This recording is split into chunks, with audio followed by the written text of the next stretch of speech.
नमस्कार दोस्तों, मैं धर्मेंद्र कुमार सरोज आपके अपने यूट्यूब चैनल जेके स्टडी पे आपका हार्दिक स्वागत एवं अभिनंदन करता हूं। दोस्तों, आज हम आपको बताएंगे अम्ल के भौतिक गुण व रासायनिक गुण। दो हेडिंग्स पढ़ाऊंगा जो बहुत इंपॉर्टेंट हेडिंग है। तो इसको शुरू करने से पहले बेटा हम आपसे आग्रह करेंगे, आपसे विनम्र निवेदन करेंगे कि आप चैनल को सब्सक्राइब जरूर कर लें और बेल आइकन की घंटी और लाइक कमेंट जरूर करिएगा और साथ ही शेयर भी वीडियो को करिएगा। तो बेटा आज हम पढ़ेंगे अम्लों के भौतिक गुण। देखिए बेटा, इसके निम्नवत गुण होते हैं। निम्नवत गुण मैंने इसके पहले जो आपको बताया था उसी के बारे में अगर आप लोग बता दें तो वही इसका भौतिक गुण है। जैसे पहला क्या होता है बेटा, अम्ल। अम्ल स्वाद में खट्टा होता है, ये आपका पहला भौतिक गुण है। क्या बेटा, अम्ल स्वाद में क्या होता है बेटा, खट्टा होता है। चलिए दूसरा क्या होता है इसको देखते हैं। अम्ल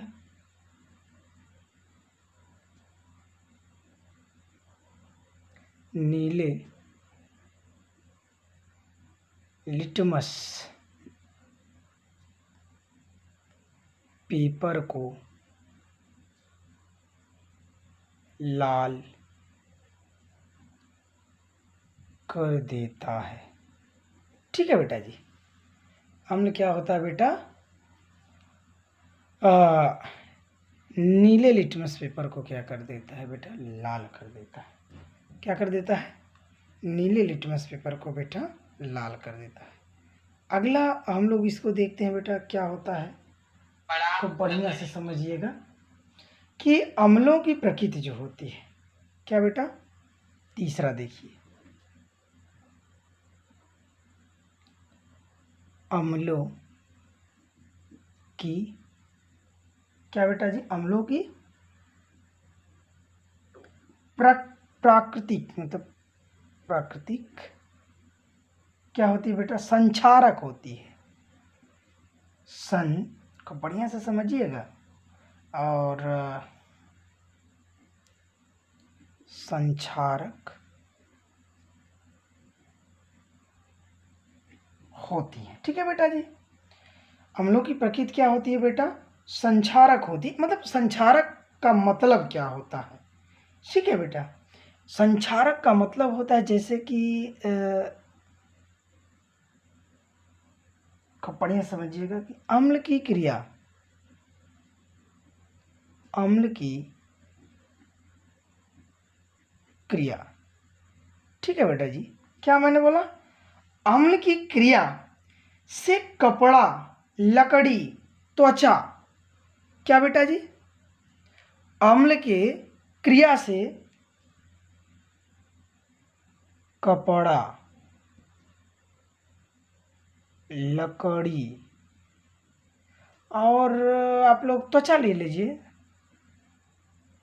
त्वचा, क्या बेटा जी, त्वचा, यानी तीन चीज संक्षारक का मतलब है, जिससे अम्ल की क्रिया जो होती है बेटा, कपड़ा और त्वचा, लकड़ी आदि को क्या कर देती है बेटा,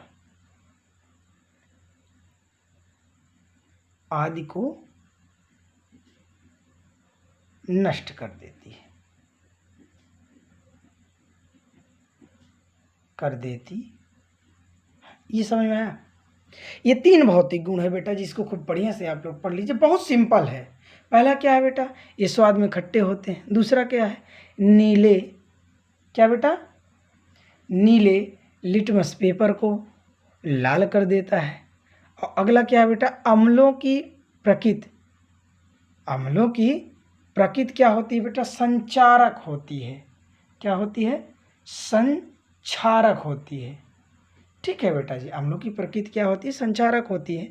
जैसे कि कोई अम्ल जो है किसी अवयव से क्रिया करे, जैसे कपड़ा हो गया, लकड़ी हो गया और त्वचा हो गया, इसको बेटा नष्ट कर देता है। जैसे अम्ल, मैंने बोला था कि अम्ल कम मात्रा में लिया जाए तो अच्छा होता है, अधिक मात्रा में लिया जाए तो बेटा थोड़ा अच्छा नहीं होता ना। तो वहाँ पे आपको क्या समझना है कि जैसे तेजाब, तेजाब भी बेटा एक प्रकार का अम्ल होता है। जब तेजाब किसी त्वचा या कपड़े पर पड़ती है तो बेशक जिससे कपड़े को नष्ट कर देती है, उसको जला देती है, आपके चेहरे को भी जला देती है। चलिए, आई होप कि मैं आशा करता हूँ आप लोगों को बढ़िया से ये भौतिक गुण समझ में आए। अब हम लोग क्या पढ़ते हैं बेटा? रासायनिक गुण।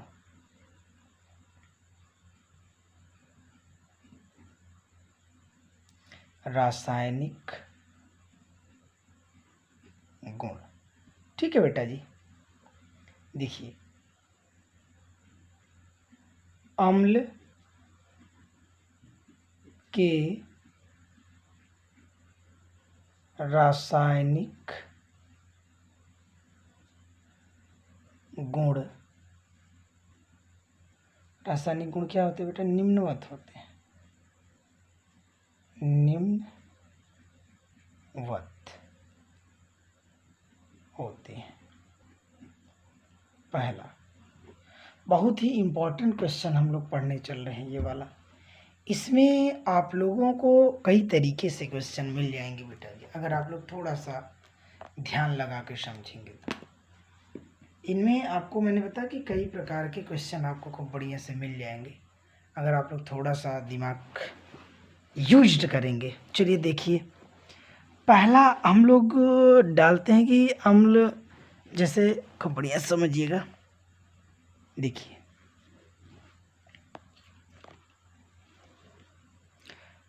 जब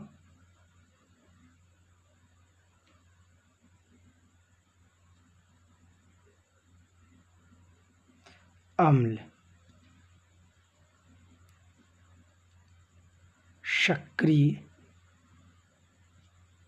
सक्रिय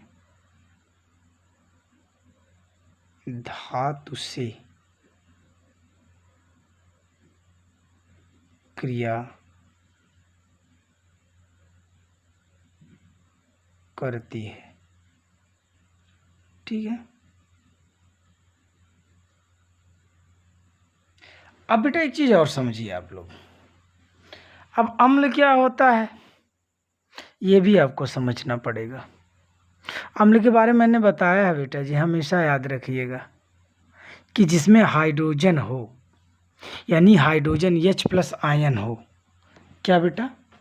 जिसमें H+ आयन हो उसे ही हम क्या कहते हैं बेटा? अम्ल कहते हैं। तो सक्रिय धातु मतलब जैसे ले लीजिए आप, मान चलिए Mg, ये क्या है? ये सक्रिय धातु है। और Zn, ये क्या है? सक्रिय धातु है। समझ आ रहा है ना? Na सक्रिय धातु है। तो ये सारी चीज़ें आप लोगों को बढ़िया से समझना है। और इसी में हम लोग थोड़ा सा क्या होता है जब भी पढ़ लेंगे। चलिए खूब बढ़िया से समझिए। पहला, सक्रिय धातु, यानी जब अम्ल सक्रिय धातु से क्रिया करती है। आप लोग एक चीज़ और लिख सकते हो, आप लोग एक छोटा सा पॉइंट भी बना सकते हो। क्या बेटा?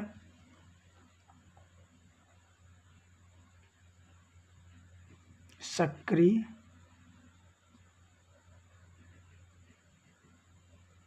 धातु से क्रिया,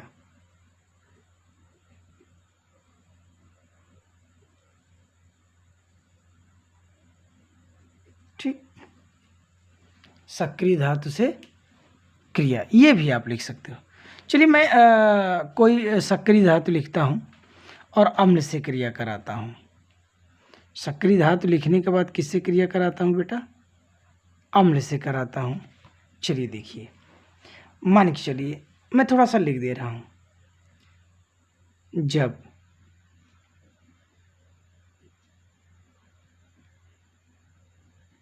सक्रिय धातु अम्ल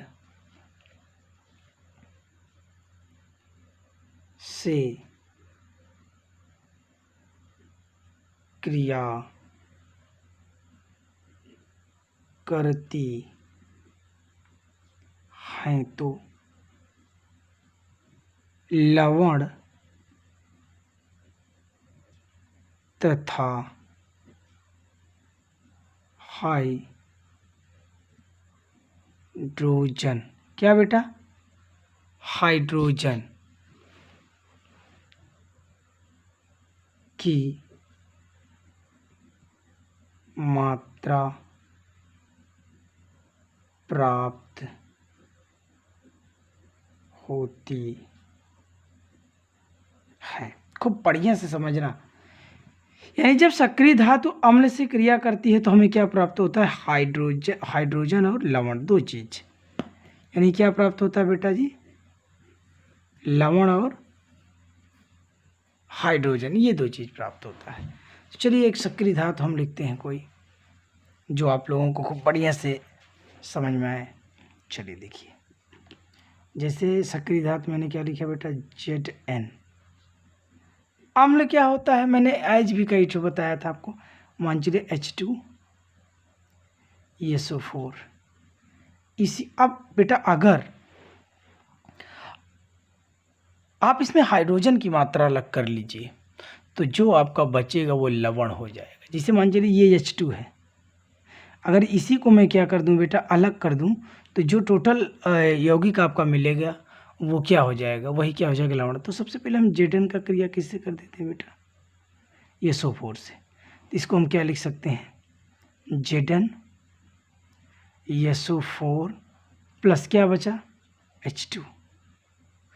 ये आपका क्या हो गया बेटा, लवण हो गया। और ये आपका क्या होगा, हाइड्रोजन हो गया भाई। समझ आई बात। चलिए अगला देखते हैं। अगला ले लीजिए Mg, अम्ल वही मैंने लिया H2SO4, पुनः वही क्रिया। Mg का क्रिया मैंने किससे किया, SO4 से, तो क्या बना, MgSO4 प्लस क्या बचा बेटा, H2। समझ आ रहा है, ये आपका लवण हो गया, ये आपका हाइड्रोजन हो गया। ठीक है, समझ आ रहा है ना। चलिए बहुत बढ़िया। मान चलिए एक और देते हैं, 2Na प्लस H2SO4, सेम वही क्रिया। इसको हम लिख क्या सकते हैं, इस Na का क्रिया SO4 से कराइए तो क्या हो जाएगा, Na, ये 2 ऐसे लिख सकते हैं हम, इस तरीके से भी लिख सकते हैं। ठीक है, SO4 जब इससे क्रिया के लिए तो यही हाइड्रोजन बचेगा, इसमें ये बचेगा, इसमें ये बचेगा, क्या हो गया, बोलिए, H2। समझ में आ रहा है। दो मैं आप लोगों के लिए दे रहा हूँ, आप लोग इसको क्या को बढ़िया से हल करिए। एक मैं आपको दे रहा हूँ, मान चलिए 2Al प्लस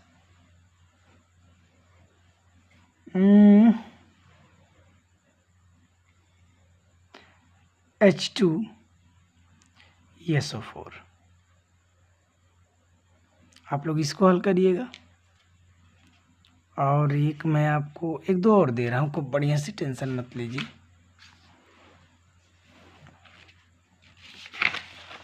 चलिए एक मैं आपको दे रहा हूँ Mg, ठीक है बेटा, Mg प्लस 2HCl, और ले लीजिए Zn प्लस 2HCl। देखो और बेटा जी थोड़ा सा इनमें कन्फ्यूजन ना उत्पन्न करिएगा, मैं आपको एक हल कर दे रहा हूँ। जैसे मान चलिए Na है ना बेटा जी, 2 प्लस 2HCl, तो ये 2Na किससे क्रिया करेगा, इससे, तो क्या हो जाएगा, 2NaCl प्लस, तो ये H2 बच जाएगा। क्यों, क्योंकि जैसे अगर ये 2HCl है, इसका मतलब हम लोग लिख सकते हैं कि H2 और Cl2, ठीक है। यानी ये 2 जो होगा इन दोनों के लिए होगा, ये 2 जो है इन दोनों के लिए होगा। समझ में आई बात। तो अब इसमें आप लोग क्या होता है, जब भी बना सकते हैं। और बेटा क्या होता है जब में, आपका प्रश्न में ही उत्तर होता है। ये स्क्रीनशॉट कर लीजिए, ये दोनों आप लोग हल कर लीजिए, ये दोनों हल कर लीजिएगा। और एक आपका बेटा जी ये है, इसको भी आप लोग खूब बढ़िया से क्या करिएगा, हल करिएगा। ये वाला मान चलिए ये आपका पहला है, ये दूसरा है, ये तीसरा है, ये चौथा है।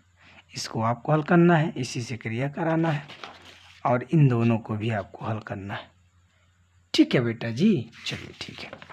तो अब थोड़ा सा समझिए क्या होता है जब कैसे बने। जैसे क्या होता है जब, क्या बेटा, क्या होता है जब सक्रिय धातु अम्ल क्रिया करती है। क्या बेटा, देखिएगा खूब बढ़िया से, सक्रिय धातु अम्ल से क्रिया करती है। तो देखिए उत्तर इसी में मिलेगा, जब सक्रिय धातु अम्ल से क्रिया करती हैं। तो लिख दीजिए, जब सक्रिय धातु अम्ल से क्रिया करती हैं। तो समझ में आ रहा है ना, अम्ल से क्रिया करती हैं तो क्या बनता है, लवण तथा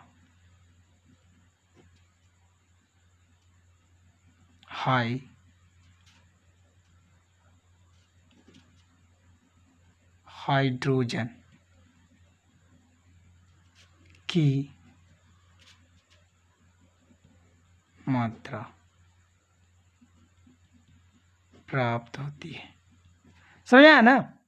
तो जैसे आप कुछ भी दे सकते हो, मैंने आपको जैसे तो काफ़ी ज़्यादा बताया है इसको हम ऐसे यही वाला दे दिए, Zn+2HCl आयरो